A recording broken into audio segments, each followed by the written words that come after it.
জনগণনা আসলে ছোট ছোট কাজের অভিজ্ঞতা। জনগণের ঘরে ঘরে পৌঁছে যাওয়া। আমার এলাকাটি মূলত রেল বস্তি এবং মাঠের এলাকা। সেখানের মানুষজন সত্যিই গরিব। তাদের ঘরের দোরে পৌঁছে গিয়ে বুঝতে পারছি এই জল যন্ত্রণার মধ্যে তারা হয়তো খাটের উপর পা তুলেই বসেছিল। এমন একটা বাড়ির সামনে গিয়ে পৌঁছালাম। সেখানের এক কাকিমা পরম যত্নে আমাকে ঘরে ডেকে নিল। সামনে চালিয়ে দিল একটা টেবিল ফ্যান। এই অনুভূতিগুলো সত্যিই অন্যরকম। এই ফ্যানটা আমার কাছে একটা তৃপ্তির, একটা ভালোবাসার নিদর্শন।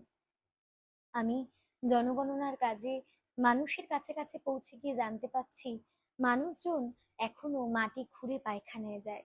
এর থেকে তিক্ত অভিজ্ঞতা বোধহয় কিছুই হয় না। জনগণ হিসাবে লজ্জিত অনুভব করি।